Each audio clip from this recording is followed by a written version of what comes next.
Hello. Wow, I've not heard your voice in ages. It's a bit of an in-joke there already. It's really nice to hear. It's really nice to hear your voice again. Well, thank you, Steve. It's good to hear your voice too.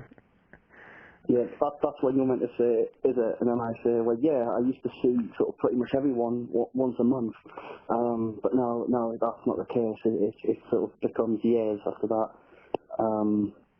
So yeah, and then don't you say something about how it's different people that you see every 2 weeks now, as opposed to people you see every week? Sorry, yeah, I've botched my lines already. I do apologise for that. Yeah, obviously, I'm doing wrestling every 2 weeks now, but it's a different group of people that I see than I did at NAW. So yeah, it's really nice to sort of hear a familiar voice again, a voice from the past. Voice from the past. That's what I am. Which is you. But it's the present now, so yeah, before it gets a bit weird. Yeah. Otherwise, I feel like I'm some sort of relic from the past, sort of come to haunt you, which is strange. You would never haunt anyone, Alex. You're too nice to do that. I don't know. I could go into a hotel in Luton or something and haunt a Scotsman or something. I don't know. Oh yeah, a big Scotsman, big Scotsman. Who's convinced of a poltergeist. Yeah, very much so. I'm convinced of a poltergeist, which turned out not to be a poltergeist. The travel lodge in Luton or Dunstable wasn't actually, as we said, a former hospice, which is what we did tell the big Scotsman. And the poltergeist did actually turn out to be just simply me throwing bits of toilet paper, which I'd wet in the bathroom, at Killswitch in the dark, and then obviously denied ever knowing about this, to the point he thought it was a poltergeist. One of the most amusing nights I've ever had in wrestling.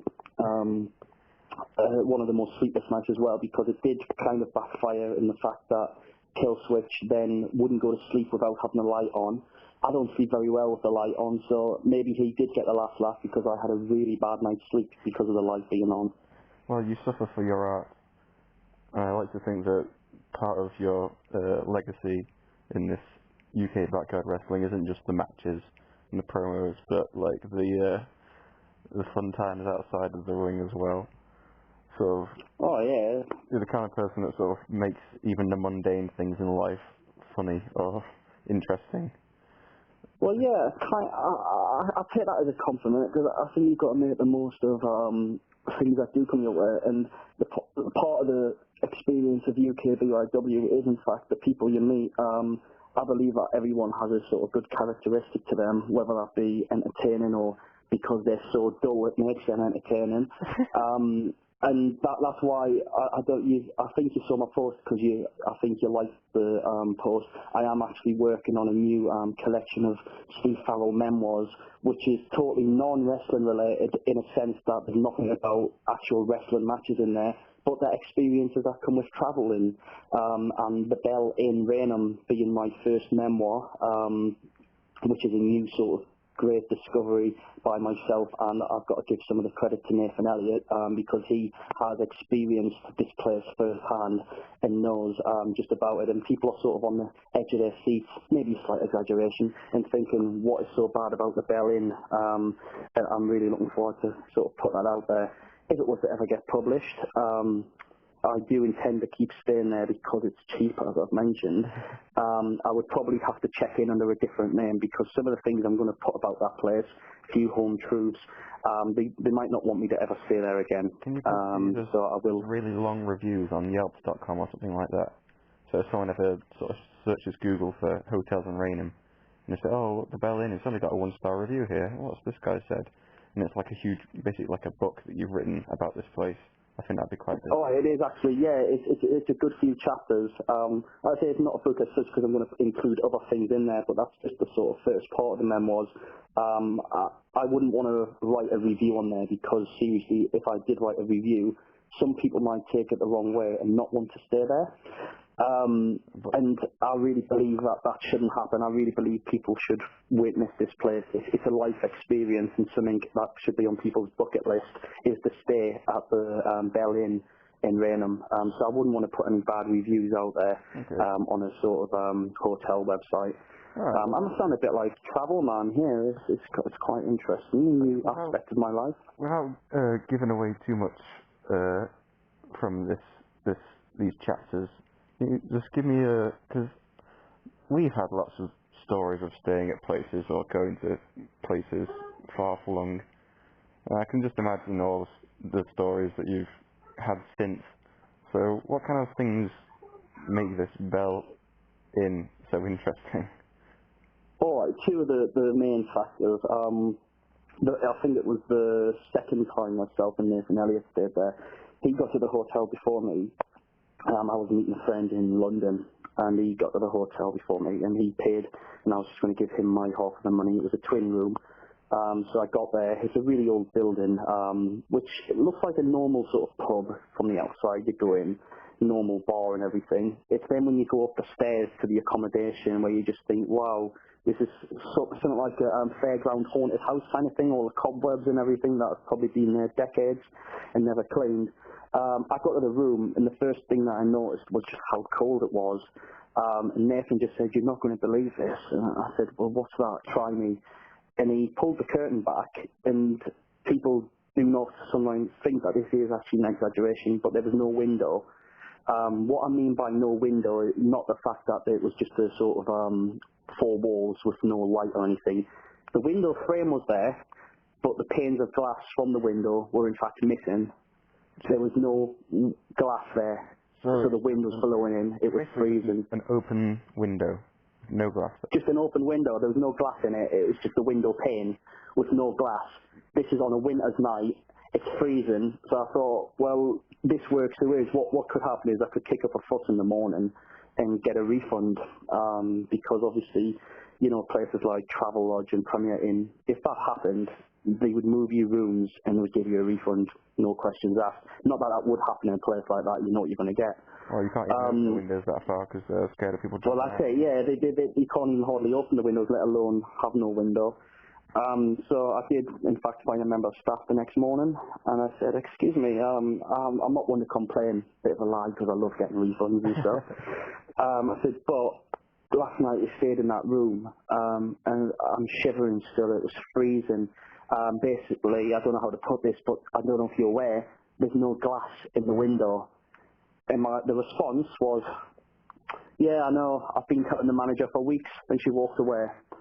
So this is obviously an ongoing problem. I wasn't going to get a refund. They knew about it and just thought, well, yeah, we'll just get the money. Fuck them, really. Let them get on with it. So yeah, I didn't get a refund, but that's just a small example of some of the things that go on in that place. And just a little preview. They get return business from you.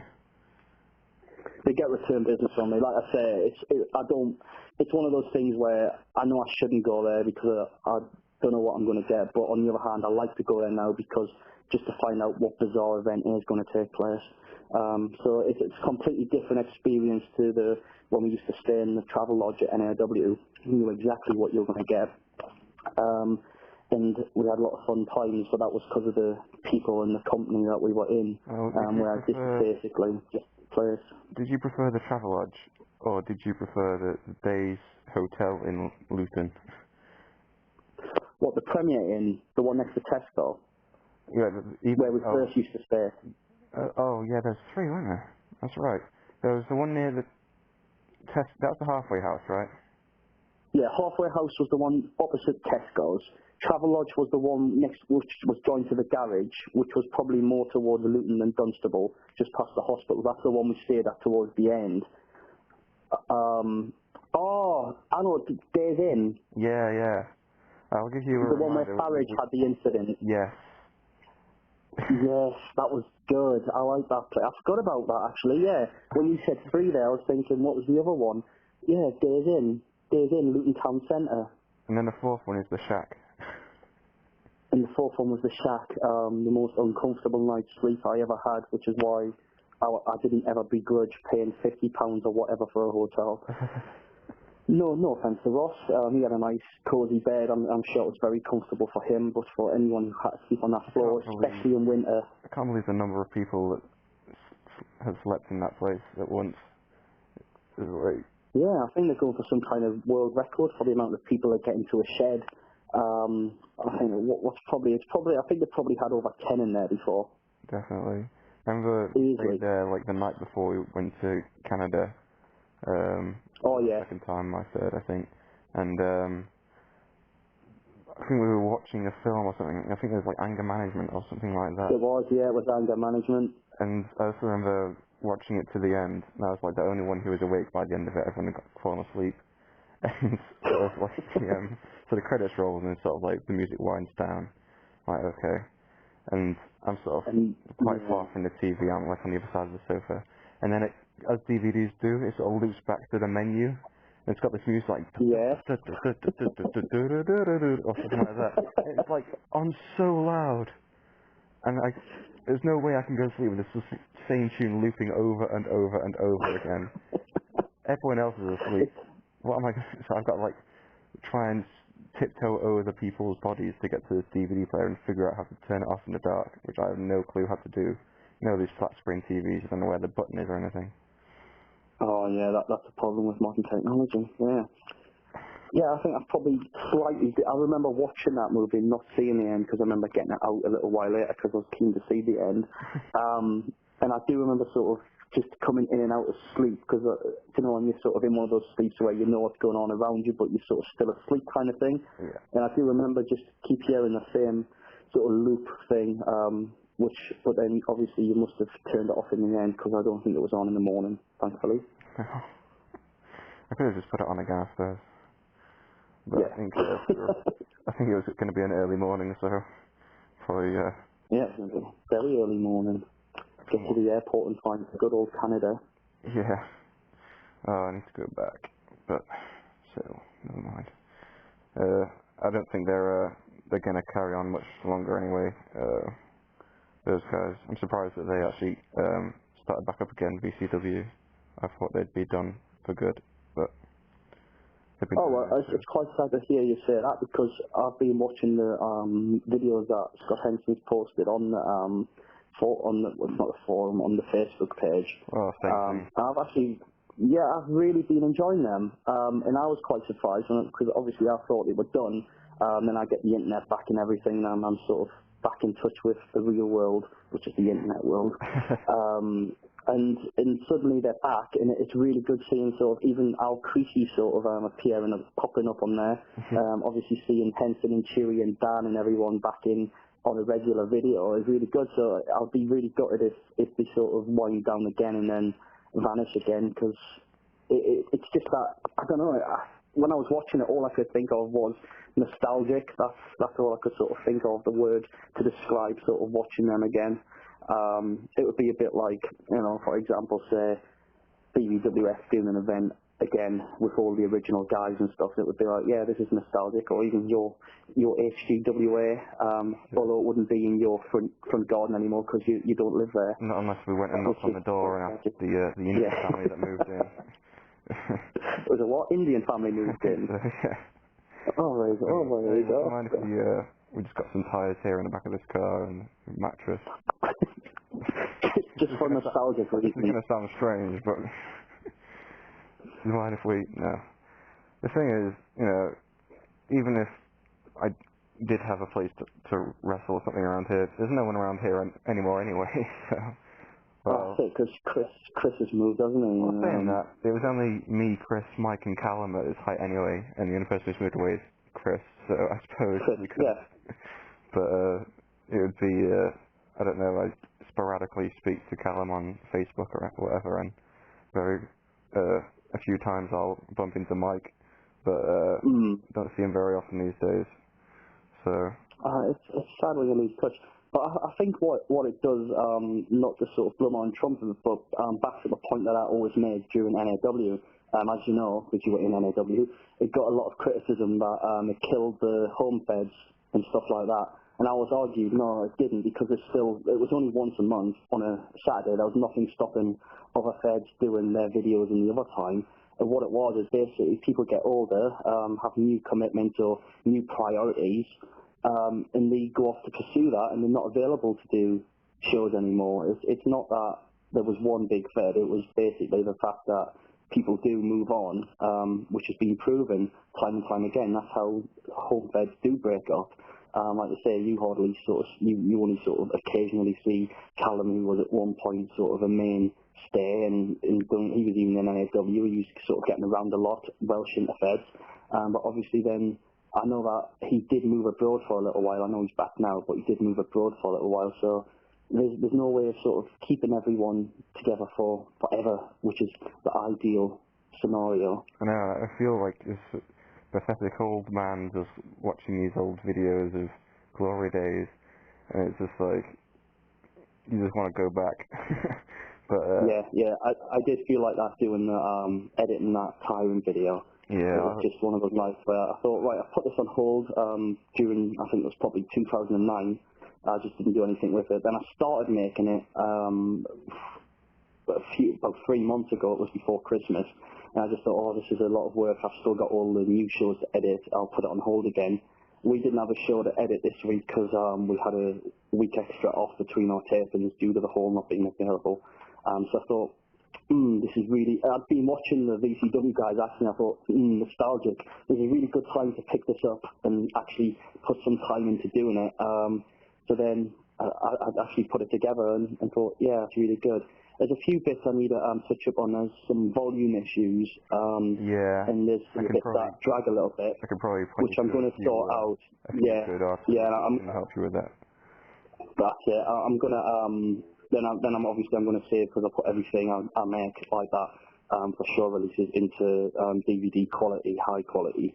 So I'll touch that up a bit, and then save it in high quality, and hopefully it'll be perfect. Then I can sort of concentrate on looking into making another one, which will require a bit of travelling, some interviews again.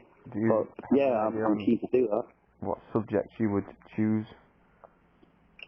Well, ideally, I'd like to do one on Selby. Yeah. I think that would be brilliant. I'd love to do one on Selby, and then sort of track a lot of the guys who use Selby to do that. Ads would be a good one to do. Yeah, definitely. Yeah, would be difficult because they've been around for so long that it just goes back so far. Like, to get all. Yeah, I think the key to doing that is going to be sort of like with the Tyrant one, because I mean that didn't touch upon his sort of all the great things he's done at interfeds and stuff like that. I think it's just going to be a matter of picking out key points and then just focusing on those key points. And you didn't even go to Canada to interview Dan about their match. I was very disappointed. I was expecting to see like a montage of you going over to Canada to talk to Daniel McCarbe about their international. Oh yeah. I mean, I was gonna do that. I just didn't have the time to just sort of quickly go over for a couple of days, to be fair. But yeah, that would have been good. Of course, I was limited with footage as well, which is why a lot of the sort of the main highlights, which is the parts on that video with Selby, Ty, yourself and Ty, the Taylor and the Dreamer bit. Obviously, I've got every NAW show in the highest quality, all the full matches and everything. So it's easy to sort of use that media. I had a limited amount of BBWF comps, which is where the old footage is from. But as for the rest, I mean, that's going to take a lot of maybe asking around. I know you've got quite a lot. You've got a lot of media. Bob Plague's got a lot of media. I remember him sharing a lot of it. So it's just going to be looking in the right places for the next ones, I suppose, to get a sort of better variation on all the clips. Yeah, I suppose it does sort of benefit to highlight on NAW bits because you've got the footage, but I don't think it really hurts the quality of it overall if, you know, the old stuff is in the old quality. And it's just like, I was watching some like old videos and looking at the quality of it, and, you know, all the dropped frames and fuzziness and all this kind of stuff when you blow it up to a big screen. And I was just like, I don't actually mind it that much because that's sort of part of the nostalgia a little bit. Is like when you, it's sort of how you remember it really. It's just got its own charm to it, I think, for some reason. I'm not sure why. It's just as time goes on, really, isn't it, with the different sort of qualities, and it shows how time goes on. I mean, up until December, I was taping the full RCWA shows in the same DVD quality NAW would be, which is good quality. It's the MPEG, the PAL ones. Yeah. So it's good quality, and it was off my camera. Obviously, then RCWA invested in a HD camera, and for the full shows now, I'm able to render in the low quality to upload and do an HD quality. And it's unbelievable the difference in quality, even from just sort of NAW and RCWA up until December. It just sort of shows how much things evolve. And like you say, though, it's part of the history looking back and going through. You can sort of identify time periods through the video quality. I remember how small files used to be, sort of say 2003 or something onwards till 2005 or whatever. I remember how small a video file was. When the NAW, I first started making the NAW videos, and it's like half-hour sort of highlights, match by match, and it was like 250 megabytes or something like that, and people were just like, "What? That's huge." Whereas now, I download Raw and SmackDown and pay-per-views every week, and they're over a gigabyte each. So, and there you go, then it just shows, doesn't it? Just the idea of downloading a gigabyte file back then is just insane. But do it every week now. But what was I gonna say something? I can't remember what it was. So where were we at? Oh yeah, I remember back when I first started downloading backyard clips. It literally was just clips. Like there's the ENBW website, which was just mainly just clips and all that kind of stuff. And what was the Scarborough one called? SBW was it, or SWA? Is it SWA? That was SWA. Yeah, Rizzo's Fed. Yeah, that was all clips, and there was like a bunch of American feds with just clips. So, and then it's sort of, you found all the music videos and people were putting together stuff. And it's quite amazing to sort of see how even the quality of like the video editing went up. Like if you watch something like that Luke or John made or something like that, and it's just like, this is such high quality, compared to like the old days of, just teenagers trying to find pirated video editing software or whatever. But yeah, it's crazy. But I mean, so you're still doing RCWA now, but I know you didn't do wrestling for quite a while after NAW closed. You sort of seem to be off the radar. One of the worst periods of my life, seriously. It got to the point where it's crazy as it sounds. It was like it wasn't me for about 7 months or so. I mean, I was always everything. You what? Were you concussed, or was it just the broken jaw? No, it wasn't a broken jaw in the end. Thankfully, they would have had to wire my jaw if that was the case. It was a concussion, and he said because I'd sort of had so many concussions that it wouldn't be a good idea to do that again, because you know how dangerous it can be. If after so many you can get that next knock to the head or whatever. And I suppose when, as you mentioned, you went off the radar, I was quite bitter towards wrestling. I was bitter that was such a big part of my life, and now I couldn't do it. Where I suppose in a way I probably could have continued, just not actually wrestling full time and just doing other things. But I was so disappointed and bitter about that, then I just sort of went into I wouldn't say self-destruct. I didn't become a drug addict or anything, thankfully. I got the point where I moved and everything, and it was like, oh, this is a fresh start, no wrestling in my life. I don't want anything to do with it. I wouldn't even watch wrestling. It was just that how bitter it was. And I really enjoyed going to the pub, pretty much. That's all I wanted to do. Oh, let's just go and get some drinks, which is really unlike me, as you know. But I'm really happy to say that suddenly that opportunity come up to go to RCWA, and it felt like I was myself again. And pretty much I've probably drunk once since then. Didn't even drink at New Year. So it just shows that when you're sort of a part of something like what we've done, when you take that away, it's hard to sort of accept the normal life because you've done so much, if that makes sense. Yeah. It's just like you've lived this over-the-top life where you've travelled, you've made all these friends, and you've done all these stunts, so to put it, and wrestled all these places and everything like that. And then when that's not there, it's just that it's all you feel is that emptiness, and that longing for something to take that place. And so when I did get that back, it was like, yeah, I'm sort of me again. This is how I should feel.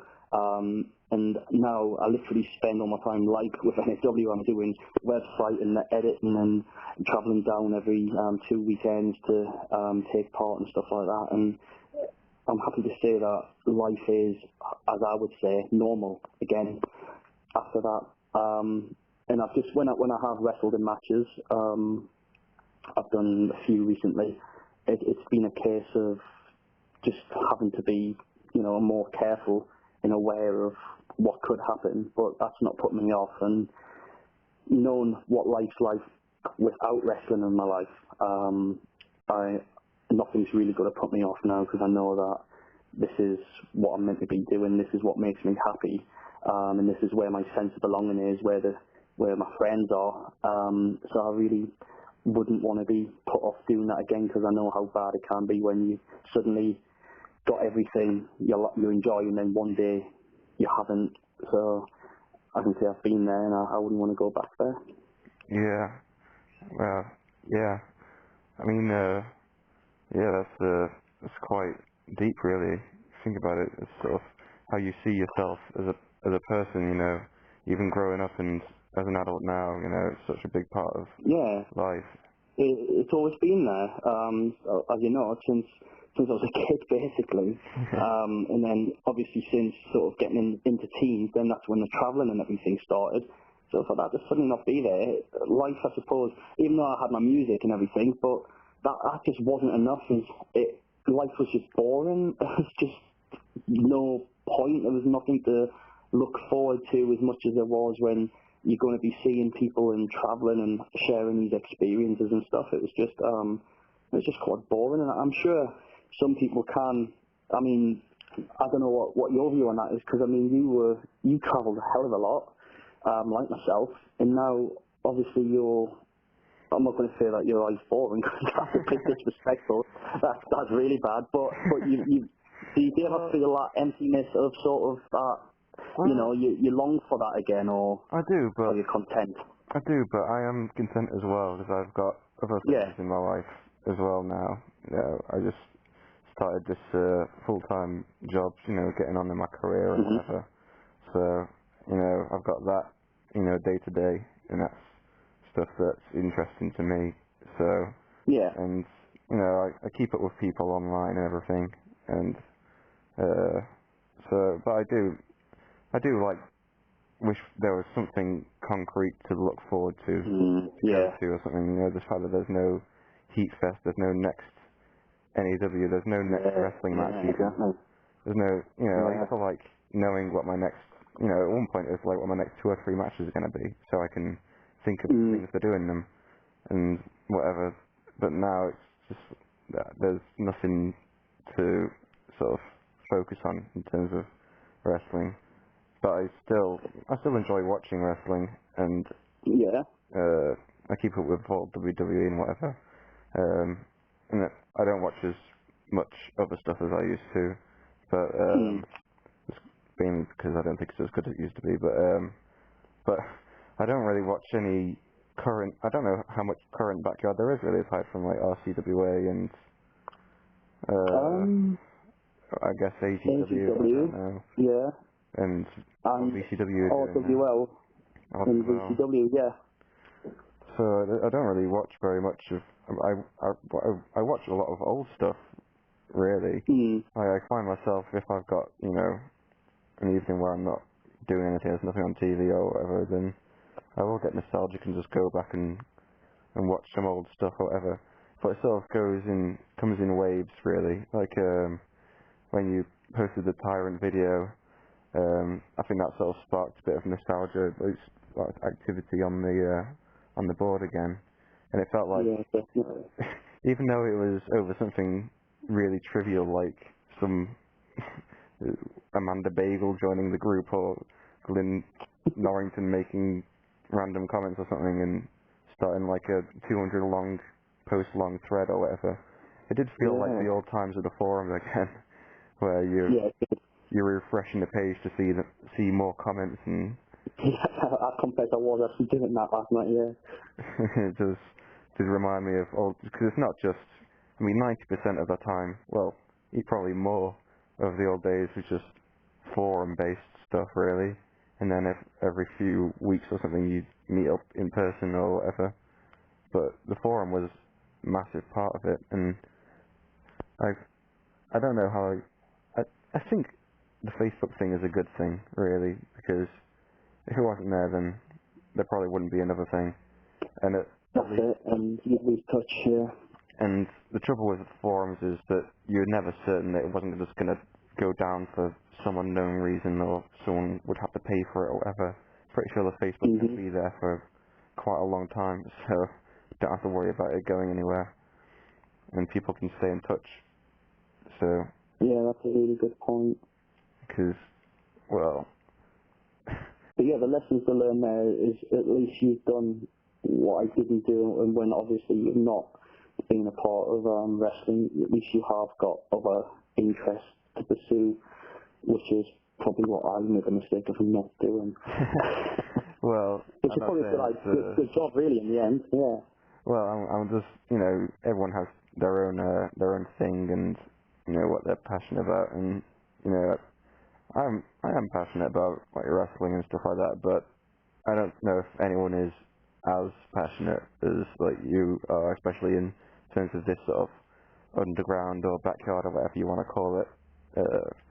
Where sometimes I think wouldn't it have been good if we all went into this indie wrestling and all did this and that, but it's just not.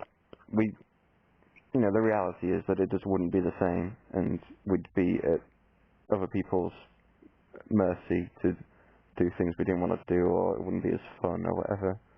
So it's kind of weird because, I mean, where do you see it, being, what is it going to be like in another 5 years?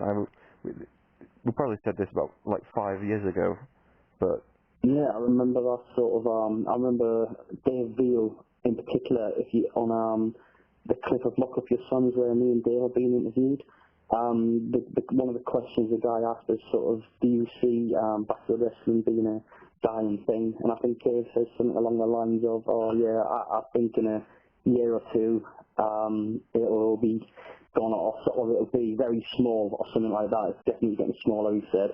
And I think Lock Up Your Sons was, I think, 2003. I was just thinking that was 9 years ago. Yeah, exactly. Can you believe That's that Lock 2 Up Your years Sons was later. like 9 years ago? Can you believe That is quite a, that is, well, yeah, 9 years it would have been, yeah. That's But insane. he said that, and then a few years later, back UKBYW was probably going through what I'd say was the start of the peak time, 2004 and 2005 and stuff. Things really started to pick up. So it always sort of goes through those trends of where it'll die down. I don't think in all our time though it has been as dead as it is now. It's not totally dead, so there's still hope, but it is a smaller thing. And because as you've even said, with the amount of feds, if you look at one time, now you look at now, there's only, 3 active UK ones, known UK ones I should add, because you never know. I was believed there was another backyard wrestling world out there in the UK, and they weren't aware of us and we weren't aware of them. Because, I mean, if you look at the places, Hazel Grove, really small place, random places like Saffron Walden, really small place. And you never heard of sort of backyard of some places like Leeds and Sheffield, all these big cities. I think there was definitely more. I remember thinking this, like, because you sort of associate these places that maybe you hadn't been to before with the feds that ran there, and it's sort of like, oh, if I went to Lidlington, the first thing I'd see is like Ashley Dunn's house, or because it's like the landmark in my mind. But it's no, it's just the FUX ring. I've never been there, but it's probably just in some random place that you would never come across, or just some nondescript place. Exactly. I don't know. What made me think that was that there's always other life out there is it was in early 2004. I was on a bus journey going to FXW between Newcastle and Middlesbrough, and I used to go on the motorway.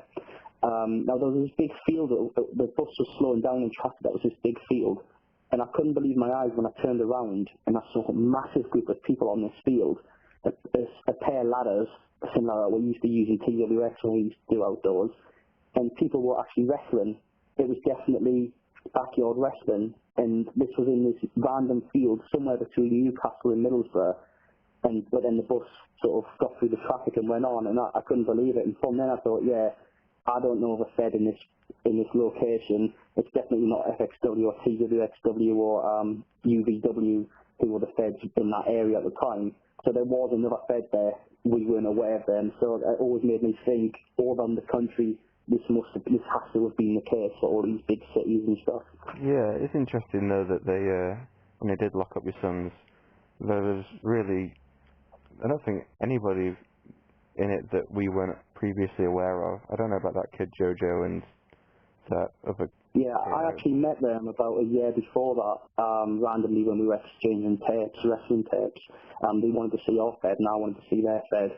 And I put the tape in. This is actually true. I actually put the tape he gave me in. And it sort of was all blurry. And then it come on and it was CBBC. And I thought, well, what's going on there? So I fast forwarded it, and it was CBBC, their neighbours, which is what the Biker Grove, yeah, their neighbours. And I thought, well, where the hell's the wrestling? So I actually contacted him and said, well, I got this tape, and there's no wrestling on it. And he said, well, yeah, I thought you just wanted a tape. And I said, well, no, we were exchanging tapes. And he said, well, yeah, you give me a tape with wrestling, and I'll give you a tape in place of that tape. How did he say there was wrestling on it? I was like, all right. So I knew then that this guy was a bit weird, and Jojo was just sort of really uncharismatic, and she incidentally ended up with a guy who was in FXW called, his real name was Luke, but for some reason he used to wrestle under the name Ishmael. And she ended up dating him, and I think he was about 15 years or so older than her. And I was going to Middlesbrough years after FXW was finished to sort of meet Lance Thunder, and she was on the same bus. And she just sort of said, all right, really uncharismatic. And then she got off the bus and then kissed this Luke guy, and we were all just looking on in amazement. But yeah, she ended up with someone from FXW. I don't know how their relationship went after that. I've never heard of any of them since. But yeah, that was about, I first met them about a year before Lock Up Your Son, so I was aware that you were there. Okay, that was just these random contacted me. James Joel, Portsmouth City Wrestling Alliance, whatever it is, they'd sort of... Oh yeah, James Joel, yeah, that's the one, I forgot about him. So, really, I don't know, I remember there being a few random Feds coming across and they just didn't interact on the forum or anything, so, you know, what can you do really, but it is... Yeah, then they just disappeared as quickly as they appeared. You must have just thought, oh, this isn't for us. I bet if you looked on YouTube now, though, there'd be tons and tons of stuff there. Whether any of it is any good, I don't know. But I've not actually done that. I might do that just out of curiosity later if I get bored, just have a look to see if there is anything there's some great out there. of, like, kids on trampolines just doing silly stuff. It's gone full circle because a lot of people started out on trampolines, and then we had the let's be more hardcore and do it on ground and then match. So I think it's probably gone full circle, and now it's gone back to where when people start out, it's back to trampolining. Yeah, it's just the generations, and it's sort of, I think what we ended up doing and being sort of became its own thing, really separate to. Yeah. Although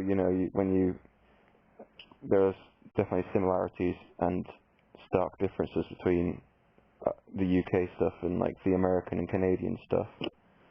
You know, I'd definitely say there's a different style between the two. Whereas they were sort of more about the appearance and sometimes flashier and humour and, you know, having good gear and everything and big shows and whatever. And then I think we were sort of more gritty and storytelling and characters and promos and things like that was what we sort of focused on, even though we were sort of in a field just wrestling on the ground and, you know, most people just like jeans and hoodies and stuff, but, you know.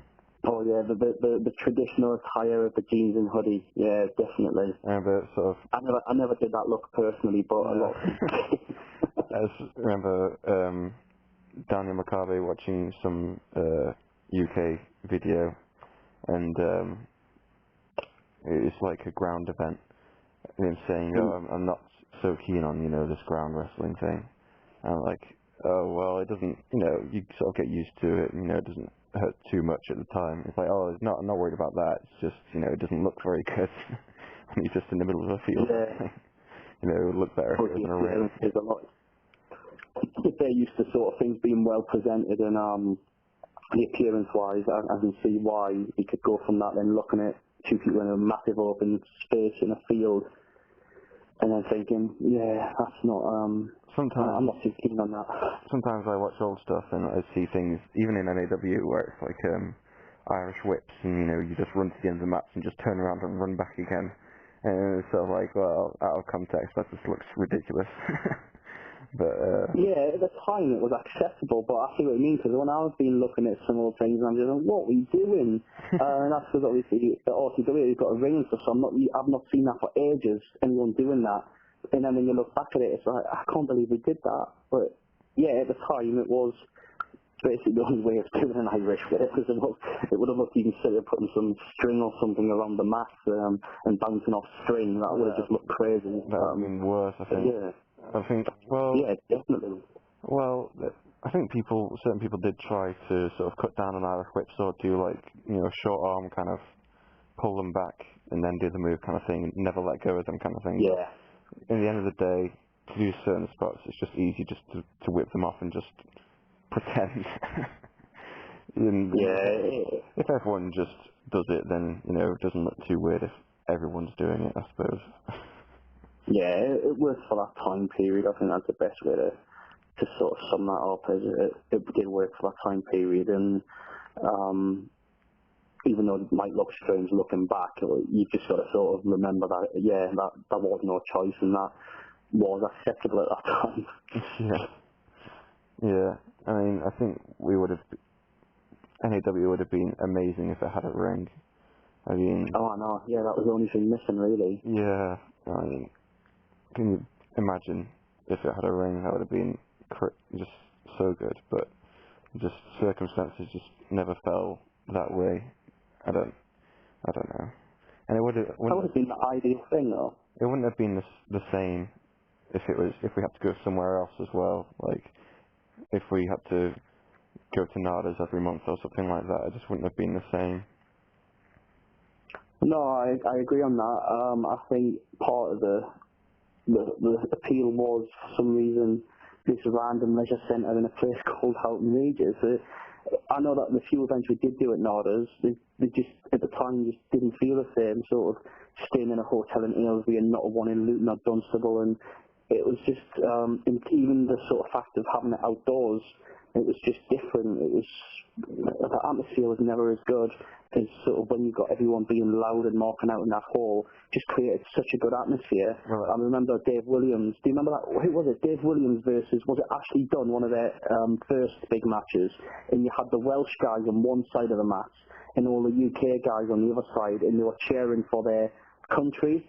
And that was just one of the most amazing atmospheres I remember in that leisure centre. That was just brilliant. These people, every time Dave done something, all the Welsh cheering. Every time Ash did something, everyone else cheering. I think that was one of the best atmospheres we sort of got in that place. Yeah, I mean just the stark difference, I think, in reactions and whatever, would, Britfest to Britfest would be like, compare Northern Britfest 4 in Scotswood to like Britfest 2007 at Aylesbury, and just how loud it was in the Northern Britfest. Exactly. Like no one had their voice left by the end of that. Exactly, yeah, that's the thing. I think when Britfest 2010, before it happened, there was that whole, it wasn't an argument, but a debate on our NAW group on Facebook, or an old forum, I should say it was. And it was sort of people saying, well, let's do it at Nada's, and then you had the other half saying, well, no, the atmosphere, even if it is on mass, is much better. And then we always would say, well, look at Britfest 2007, the atmosphere, then we compare sort of the atmosphere during Dreamers match or Taylor versus Tyrant and stuff, and the atmosphere was just so much better than any of the matches at 2007, even though 2007 was a really solid card, I thought, and some really good matches. It would have been 10 times better, and that would have simply been based on the atmosphere, I think, because the wrestling couldn't have been better. The matches were fine for what they were, but adding a better atmosphere into there would have been so much better. It does make it sort of stand out as a Britfest, though, because I struggle. My memory's pretty bad for this kind of thing anyway. Like, I couldn't tell you what number Collision, whatever match was on or anything like that. But I struggle even with Britfests, like, what year was the last Britfest? Was it 2010? And which one was 2008 and which one was 2009 and which one was 10? So I get really confused. It was Dreamer and Tyrant in 2008. Dreamer That's right, yeah. was Tyrant and Taylor in 2009, and then That's right, yep. Dave and Ash, was that 2010? Dave and Ash, that was the last NAW match, yeah. Wow. Which was quite fitting in the sense that I was quite gutted on, but I was just talking about this the other day actually. It was when I was doing the Tyrant thing. I was quite gutted for Ashley Dunn because he was meant to main event with Tyrant in 2008, and that's when he done his collarbone in. So he was one of the sort of big names of one of the people NAW had really brought up, a bit like Dave, and he never got to sort of main event at Britfest because of that. That might have been his last chance, but then he got to do 2010, as did Dave, who was the other person who really shined through NAW. Because at the start he was seen as, he was chunks and he was the person people would have a laugh at and stuff like that, and then he just really proved them all wrong and become this really, really, really good wrestler. So I think that was a nice fit in Britfest 2010 main event, because it was those two guys who had really sort of upped their games, I think, during NAW. So I'm really happy that they both can say that they've got to do a Britfest main event. Yeah, definitely, yeah.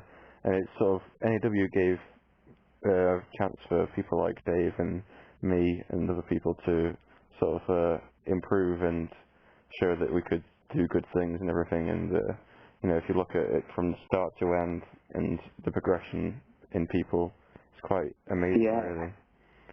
Yeah, because I'd say you were in the same category, the same sort of league as Dave in terms of that. Is that when you thought you were a Cruiser fan, weren't you? It was like a fusion match or something like that, where me and Dave came out in each other's clothes. Attires, yes. Yeah, I remember that. Like this big sort of comedy bit. Yeah.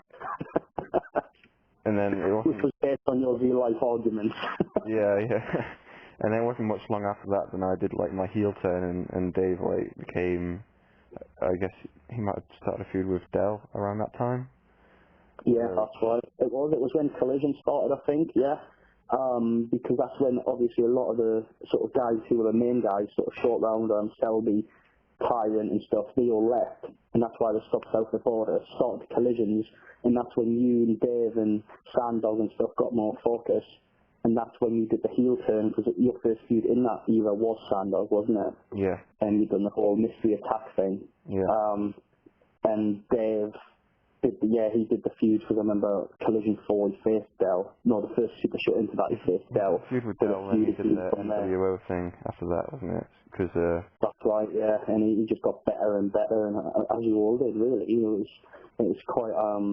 Everyone thought once those guys had left NAW, then there was nothing, and then suddenly the other guys, even the ones who've been seen as sort of in comedy roles, just suddenly stepped it up and then continued it on enough for then when guys like Tyrant and stuff came back, it just went from strength to strength again. So yeah, it was a good thing that happened, really, or maybe it might have been a different story and people wouldn't have got those chances. Yeah. Do you think, because AEW was kind of winding down anyway, but then, and there wasn't really any concrete plans after Britfest, but pretty soon after that is when you got hurt and everything. So, and you've always were always the one who really drove NAW forward and kept it going and everything like that. But it seemed like everyone had sort of lost enthusiasm for it. But yeah, I don't know. That is true. There was no plans. The plan was there was going to be a summer break, and I was injured it was the day before Heatfest started, but I still went to Heatfest, so it would have been the end of July, early August. We were due back in September, I think it was, but I suppose lost heart and faith a bit, because I knew that after that, I think Jesus Jr. was leaving, Marsh was leaving, Josh Wall was leaving. These are some of the guys who've been in the top feuds, and I thought, well, we've got through it once, but it seemed to be so many people were hurt, long-term injuries due to the mats and stuff like that, and it just seemed like a lot of people had lost interest and wanted to go out with a bang, and they would be leaving after Bridgefest. So that's why I don't think any concrete plans were made. But yeah, I kind of lost a bit of hope because of that. I was quite gutted. I was quite surprised as well that we didn't do like a 5-year anniversary show in the October, but it just never ever materialised. I don't know. And then and Selby tried to do a show there, and things fell through again. And then it was sort of stop-start because they did the XBB show in that warehouse, and there was a bit of buzz around that, and then that never went anywhere. So, and now they don't even have their ring anymore, I don't think. So it's sort of... No, they sold the ring to UKBYW. Yeah. So it's sort of been people have had, enthusiasm to do things, and then it just doesn't seem to go anywhere, and it's sad, really. I don't know. Well, actually, I'm glad you brought that point up. There's just a nice little story to tell on this. Basically, that warehouse show that XBD did, there was one planned a few months later, and I was back at RCW at this point, but I was actually going to attend, and I was meant to wrestle ads. I was going to make a surprise entrance like I had in XTD before, and I was going to wrestle ads at this second warehouse show. I was really looking forward to it. Now, I was up in Newcastle visiting family, I think it was the week before, and the train pulled into Durham, which is the stop after Newcastle, and I was facing the door and watching the people get on the carriage. I thought, that guy's a double of Dan Selby. Thought nothing of it. Then when the train started pulling to Peterborough, I was getting off there to change from my train to Norwich. I went to the door to get off the train as it was slowly pulling in, and I looked and I thought, this guy who I thought looked like Selby was getting off the train, and actually, I thought, no, that actually is Selby. So bizarrely, I bumped into Selby after not seeing him for so long on a train, and he got on at Durham, which was really random. So I sort of said, you look like someone I know. And he's like, yeah, you look like someone I know. And then I knew, yeah, that's him. So we had this little bit of banter. I love that word, banter. He got off the train. He had a little wait at Peterborough, so did I. We had a little chat, and we were speaking like really hyped about this show the week after at XBB. And he was going through the plans for it and stuff, and I was liking it. And we had a really good catch-up. And it turns out that his girlfriend actually lives in Durham, which is why he was getting on so far from home. And then he got his train, and I got mine. I was really hyped after that conversation. And then suddenly, the last minute, it all fell through. So I was quite good, because I was looking forward to wrestle ads. Because it had been a long time. I always enjoyed my matches with ads, always. Because the thing with ads is you never had to do anything massively physical, because he's so charismatic. And that's my style of wrestling as well. So I remember in that King of the Ring tournament where he wrestled, just the whole first 5 minutes. I was just thinking about that. The first 5 minutes, there was no wrestling. It was just him doing the DX thing and me bumping off that and stuff, and it's always fun. So I was looking forward to do this XPB thing. So yeah, I was quite gutted that all fell through, really. Yeah, definitely. I've had moments where there's been an opportunity, or even like a far-fetched opportunity to go and wrestle, and I've done it. Been to RWL a couple of times. I don't go there too often. I don't know. It's just I don't know why. But and I run down to RCWA that one time, but it just for the 10 hours or 16 hours, whatever it was that I spent on a coach in one day. Okay. Yeah, I can see why it's a shame it's not closer. But yeah, I can see why that was a one-off appearance, because that journey is, especially on a Sunday when it's engineering works, when you have to use trains for little parts of the journey that should take about 10-15 minutes to get from London to Rainham on a Sunday when there's engineering work, it's just ridiculous. If you miss one connection and you've got an hour's wait and stuff, so I can't see that would have been a bit, that would have been exhausting, especially when you've got to go to work and stuff during the week. Yeah, It was good to have you there, if on the bright side. yeah, it was good stuff, but it was just like, just the bad was like, it was just so long to get there. And I really hate travelling through London as well. I know you love London and lots of people love London, but I just hate going through London. I love London, but I hate travelling through it at peak times. Yeah, I just Whenever I meet LVD and we have a London day, it's always, and he's sort of insisting on going to these places, and it's always at peak time, and I end up jammed and stuff on tubes, and it's just horrible. I hate going on the tube in peak time. Awful. Yeah, definitely. So, and there's nothing else really around. I did say a while ago, like if everyone went to what are they called? AW. What? How am I having such this blank spot? That fed with the Scott Smiths in AGW. I just had this AGW, yeah. complete blank then. AGW. If everyone went there, and so it was basically just full of people that I knew and not people that I didn't know, then I would go. You know, you just can't. I just couldn't go there and not know anyone. It'd just be weird. So that doesn't work. So yeah, I can imagine it is when sort of it takes some time to get used to new people. It's a bit like starting again, I suppose, in a sense. it doesn't make sense to go to Essex to do it either. So it's a shame there's nothing around. There's no way of me getting my wrestling fix very easily. Sometimes Mike or Callum will get onto me in a Facebook chat and just be like, oh, if you hear of any wrestling shows happening, just let me know and we'll go. It's like, well, unless you want to go to Essex, there's nothing sort of local. Nothing really going on. So, but I'm looking forward to May, I think it is. So, yeah, you'll have to definitely come up to see us in Newcastle. That'll be, it's going to be different doing it with a whole group of people. I don't know how much you've got planned for it and everything, but, or what details you've got finalised or what you're going to want to talk about or anything, but yeah, I mean, if it's anything like all the old Newcastle shows, it should be brilliant. Yeah, basically it will be a similar format. We learned we tried to do it when we first did the Collision there. We did it as our internet show. But obviously that's sort of ongoing storyline, so it's a bit hard to sort of put that across for a one-time audience. So when we did North of the Border there, it was more where it was sort of, the characters and stuff were the same, but the matches weren't done purely because of storylines. It was just a sort of card put together. That would be good guy versus bad guy. I think it's going to be in that sort of format, but we'll be interested in doing it with a new group of people.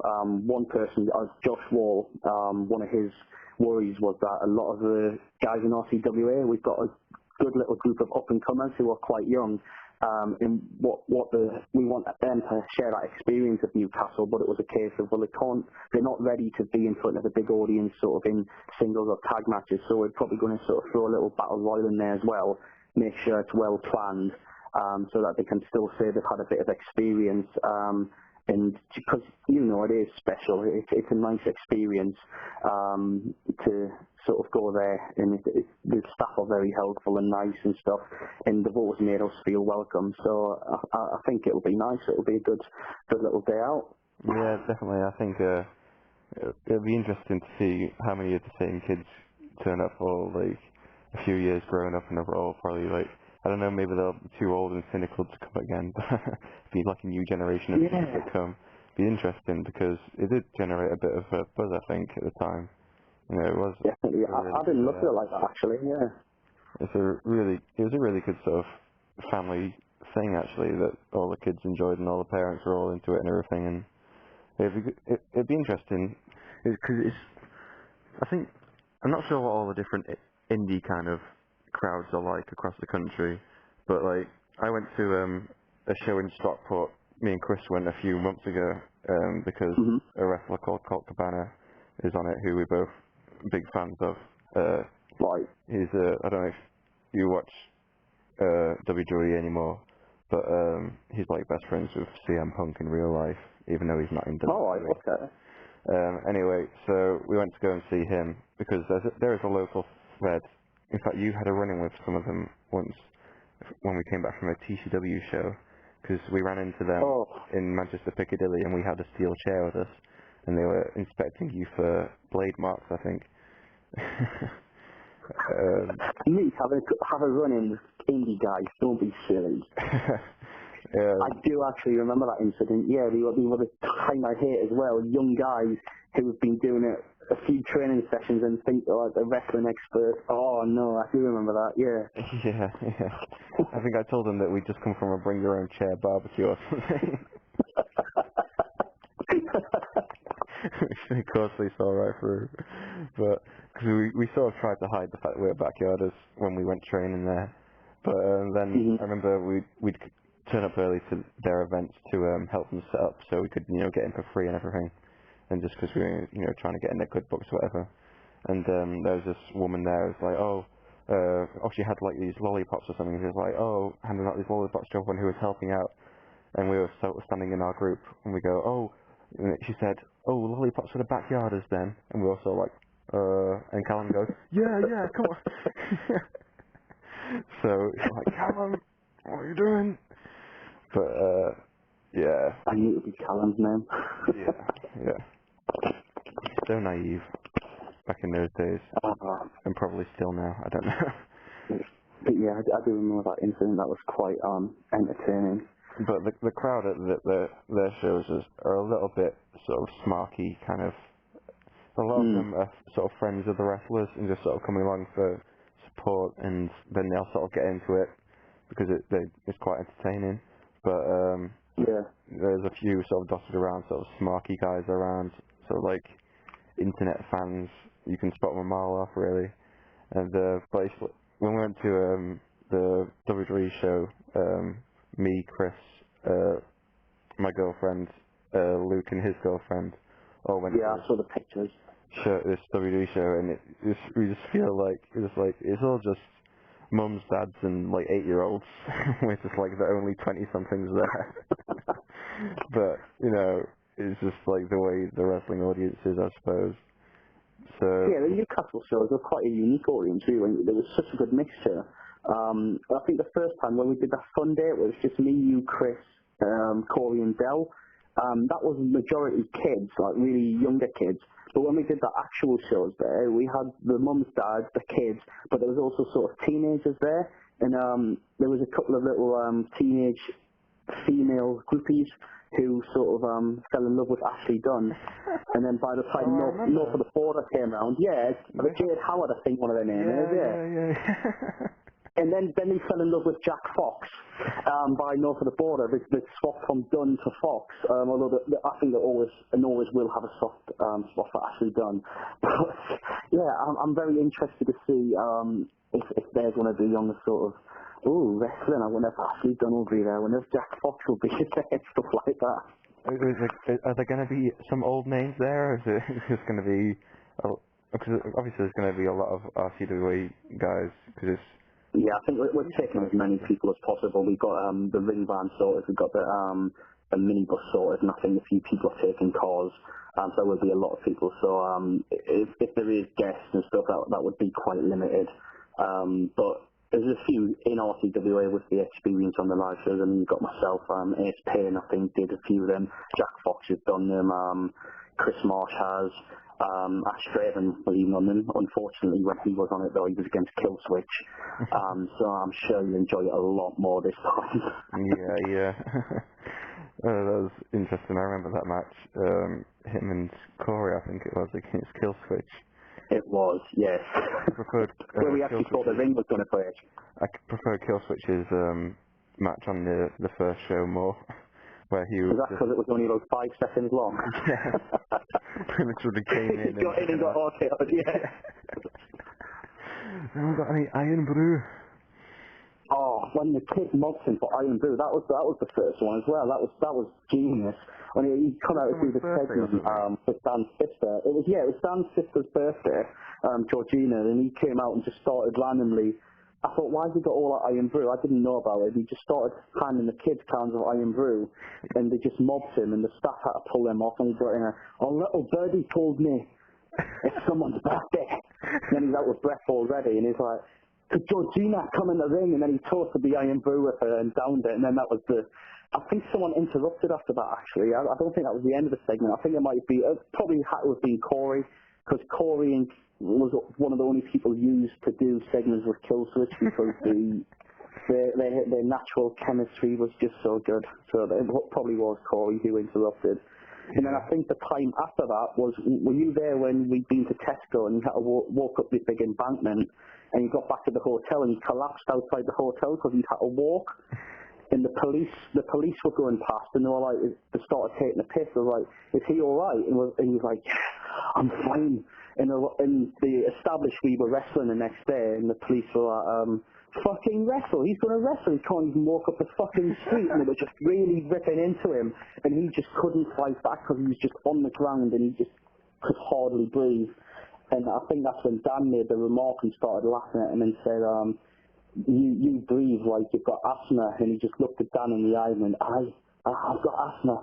And Dan was just one of those awkward moments like, okay. Although not as awkward as when Short Round first saw him, and Short Round just looked at him and said, fucking hell, he'll be dead in 5 years. I'm happy to say, Killswitch has defined that. He's proved Short Round wrong. He's still alive and kicking, thankfully, and good health to the man. What a lovely guy. Indeed. This reminds me, the whole thing about back at, Newcastle, this reminds me of how cheesed off Lee Avison was that no one would give him a lift. Oh my god, that guy's another guy.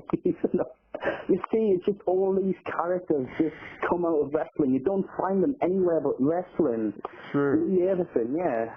And he wasn't even really that related to wrestling. He just came along for some reason. Yeah, and then ended up refereeing and did a really bad job at that. When he gets forearmed off Hitchman, off Matrix, his glasses fly off. Instead of selling that, this big, larger-than-life beast just forearmed him in the head. He just starts no selling it and looking for his glasses. And then it's just, oh no. I think that was in me versus Dave Williams, actually. Yeah, it was. And I was just I was on the mat because Dave had just done a move and I was just shaking my head thinking, what is he doing? Just running around like a headless chicken instead of selling it. Oh, what a guy. Just had no clue at all. And just like the whole situation between him and like Chris Taylor for not giving him a lift or saying that he would and then just not coming back. Which anyone would do, anyone in their right mind. So he took the 4 people who were staying at his house in protest to the Metro Centre to Big Luke's to eat by themselves. And then first hand, LVG confirms that Lee Avison got them all a drink and they sat down and he said, this is a toast to everyone who's not a prick in UKBYW. And then him, Bill, LVG Bill, and I can't remember I think it was Nathan actually, were just sort of really awkward about it and like, yeah. Yeah, sure. Well, we had to stay at his flat and it was the messiest. Oh, that was disgusting. Don't want to think about it. Move on. Well, yeah, he had to stay at his flat as well, but I think he moved house by this point. And the next day, Lee Avison claimed he was ill. I think it was because of what had happened the night before.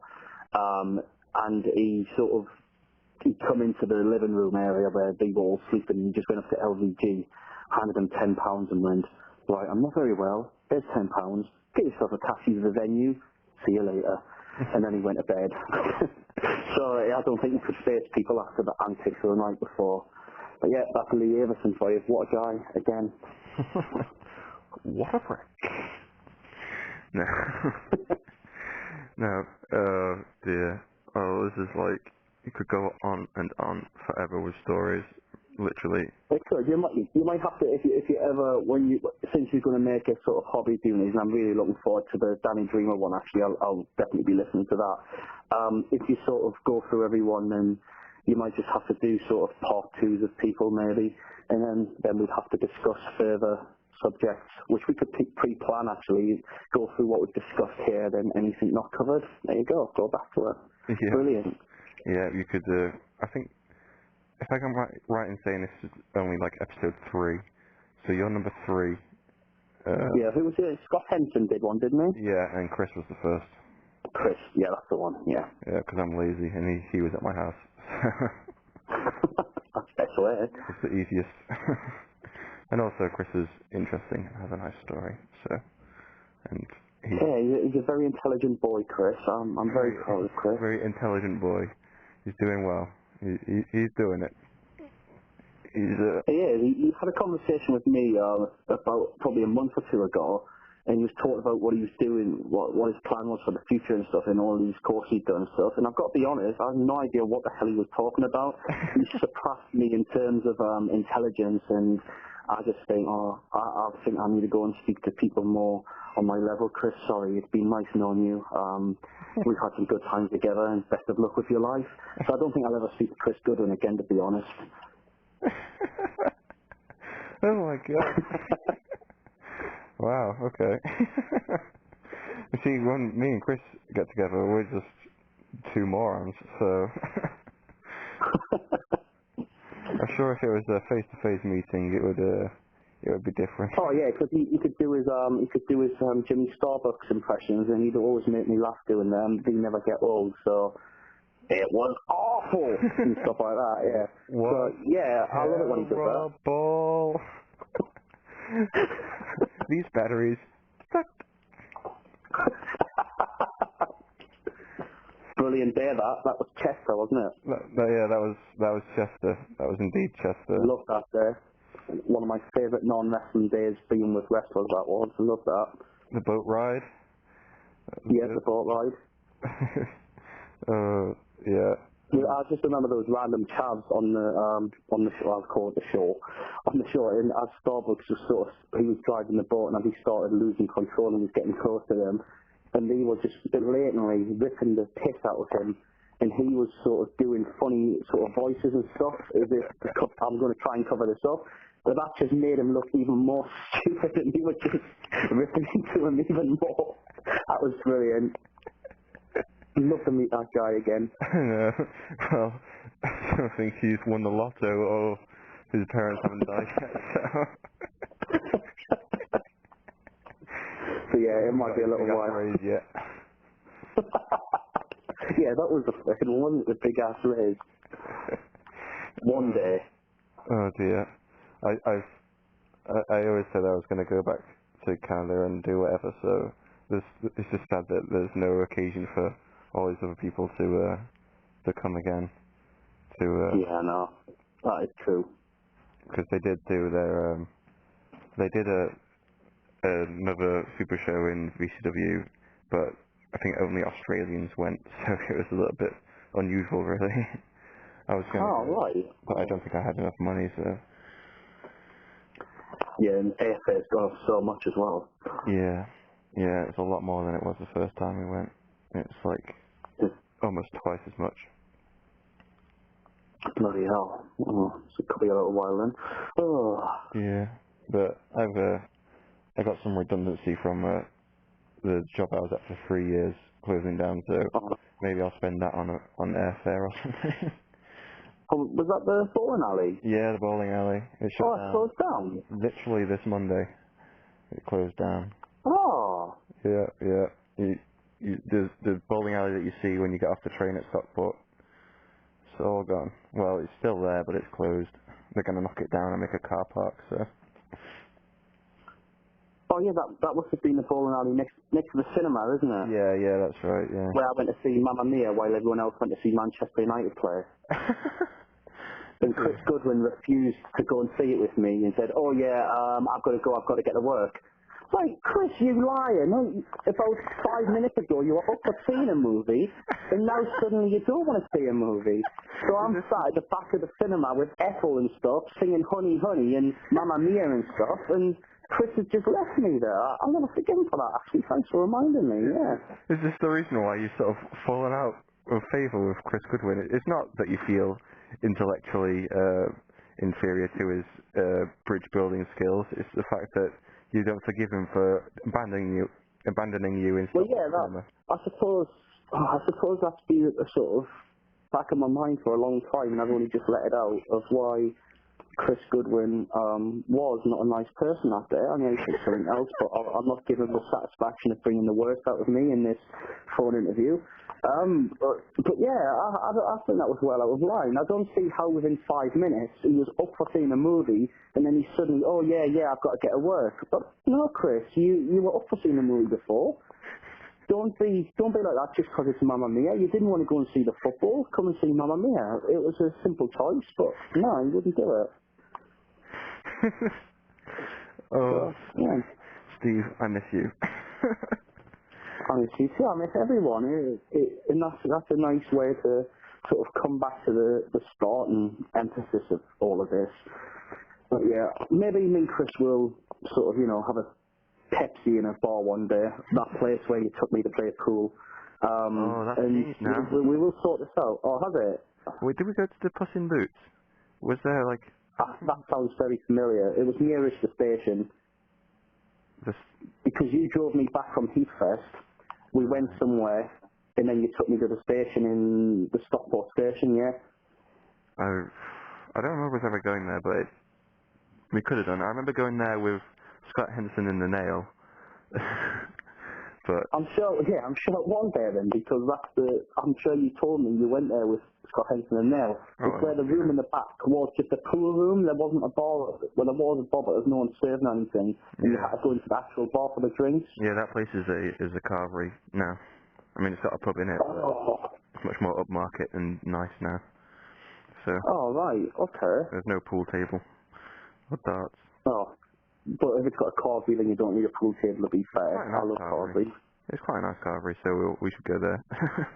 You sold it to me. I did plan this summer actually. I was just thinking about it the other night. I wanted to go to various places where had meant something to me, sort of in terms of wrestling, and just sort of take a few weeks or even a week, and just go from sort of choose a few places to go around, go and meet up with some people and stuff. Hazel Grove was in fact on my list. I can confirm that. Good. I'm glad. And we would love to have you, even though I'm not in Yeah, I Hazel think Grove that's anymore. I'm just you're down not, the but road, not far from yeah, Hazel Grove. you're not too far. We'll wait till Chris is back from uni and arrange something, and I think the causery sounds a very good idea. Yeah, we'll get Chris, we'll get Callum, maybe we'll get Woodsy down. It's not too far. Oh yeah, Oh, you know how yeah, you bumped into Selby in the train station. Well, I did a yes. similar thing with Woodsy because one of Oh, one of my girlfriend's best friends lives in Warrington, so we went to go and visit her for the day. And as I was getting off, right. when we were on the train from Manchester to Warrington, I was on my phone on Facebook, and there was just this comment by Woodsy, and it was just like, oh, really enjoyed seeing, I can't remember which comedian it was. He went and saw like a comedian. Really enjoyed seeing this comedian in the MEN Arena in Manchester last night. I was like, oh, that's interesting. And it was like, and there was some other thing, like that they'd stayed in like a hotel in Manchester or something. I was like, huh, okay. Wonder if they're coming back today. And as we were getting off the train, I looked to my left, and do you ever do this, where you go to a place on the train or whatever, where someone you know lives there, and even though you've Yeah. not arranged to meet them or anything, you just sort of look around as if you expect to see them? Yeah, and you're there. Yeah, and that's what happened, because I got off the train, I looked to my left, Wow. and Woody was getting off the same train. Oh, the chances of that. Yeah, it's a similar thing with the family thing. It's just really slim odds that that's going to happen, that you're going to see that person. And it Did he wasn't. see you then? We went over and had a hug and a quick chat. It was really good. Oh, right. And it was just like, it wasn't like you and Sylvia like, oh, it's like someone I know. It was like instantly like, oh, I wonder if he'll see Woodsy. Oh, there he is. Yeah, there he is. Just happened to be there. Of course. Didn't run Great. into Misco there. I haven't had any contact with him for a while. I don't know what he's up to. Oh, That's quite sad, just really. would be then. But, so. But yeah, it would be good to arrange some sort of big meet-up, and you coming to town would be a good excuse. So yeah, you should definitely do that. Yeah, I definitely think once we start getting our summer and the light nights and stuff, I think I'll definitely have to do that. That would be a great plan. The real irony now of my life is that for the first time in 3 years, I work at 9 to 5 during the week and have all my weekends off. So it'd be so easy to go and wrestle somewhere. Whereas before I worked at places where it was like shifts and weekends and stuff, so it's like I had to book off holidays to get anywhere. And now that's why you have to do a lot of swapping for NAW sometimes and stuff like that. Yeah. Remember when you rang my boss at that golf club pretending to be my dad so I could come to some NAW event? Did I really do that? Yes, you did. Did I? Yeah, you did. I think it was to go to Long Way to Fall or something random like that. It was a Newcastle weekend, wasn't it? That's right. It was like I don't remember the conversation. But yeah, it was because like there was no way of me getting out of it and everything like that, and I really wanted to go and really needed me there or whatever. So I think it was I'm gonna say it was your idea. I'm gonna blame it on you because I don't think I ever went back after that anyway. But yeah. Actually, yeah.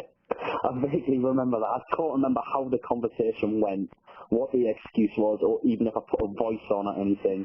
I like to think that you did just for my own amusement. Like yeah, I probably would have had it. Hello, was that Alice's boss? But yeah, that would have been quite different. Yeah, alright, yeah, I'll take your word that did happen, because I vaguely remember something in that vein. Yeah, I can't believe I did that, looking back. My God. Well, you're quite an interesting and open fellow to performing and doing anything to make sure that the show happens and people get to the show. Yeah, let's just put that down to my dedication. Yeah. If you need to come to a show and your boss won't let you off, give me their number and I'll be your father for 5 minutes. There's a nice little advert if anyone needs that. I offer my services. Being a father for 5 minutes on a telephone to their boss. There you go. It's such a bad influence. It's such a bad influence, especially to these RCWA kids that might be listening now and thinking, oh yeah, I could get off work and school or whatever, just get Steve to ring in. Yeah, exactly. That's really bad. This doesn't apply anyone listening to schools though. It's only bosses in the workplace. All right. Okay. Schools. Yeah. So we get that straight. Yeah. School's very important, I suppose. Very. Just look at Chris Goodwin.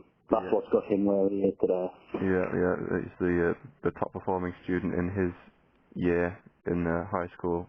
So well done. Oh, I don't doubt it. Yeah. He's going to build a bridge to prove it. So. Yeah. I'm not going to argue. I'm not.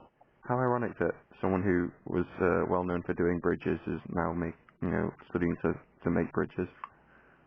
Yeah, it's quite ironic. Even more ironic that me and him have to build bridges as well together to get back a relationship where we can actually talk. Yeah. I can't believe you just full of irony. That joke. Full of irony. Wow. Okay. Well, I don't think we can top that. That's a good that's over 1 hour 20 of memories there for people. So yeah, that's a nice little way to. And I hope Chris does listen and hear that because I am keen to build bridges with him. So yeah. Lend the olive branch. Just offer it across. Exactly. I'll extend it. I'll offer it across to him. Yeah, and hopefully you can become father and son like once before again. Like once before, yeah. We'll relive old times if you can accept that. Okay. Well, Brilliant. Welcome to this Back to the Yard episode. That was quite a long introduction, but we'll get on to the main part now. Yep. We get on to the main part now. That was quite a long introduction, but that shows the content of what's coming up. Yeah. Oh, we've just run out of time. Oops. Oh, The whole introduction done as well. Sorry, Steve. We'll just have to do a part 2 sometime. Yeah, that's fine. Well, thanks for doing the introduction. It's really nice to sort of introduce some of the topics that we will be talking about. Yeah, no doubt. So I think I'm probably should go and find some food because I'm quite hungry now. But Same, actually. yeah, so I think that's what I'm gonna do, and I'll try and get this up fairly soon. And Excellent. Look forward to it. I'll figure out somewhere or another to get it up there. And thanks very much, Steve. It was truly a pleasure to talk to you again. The pleasure's all mine. Thank you very much. Okay, goodbye, Steve. Okay. I'll talk to you soon. See you later. Bye-bye. Bye.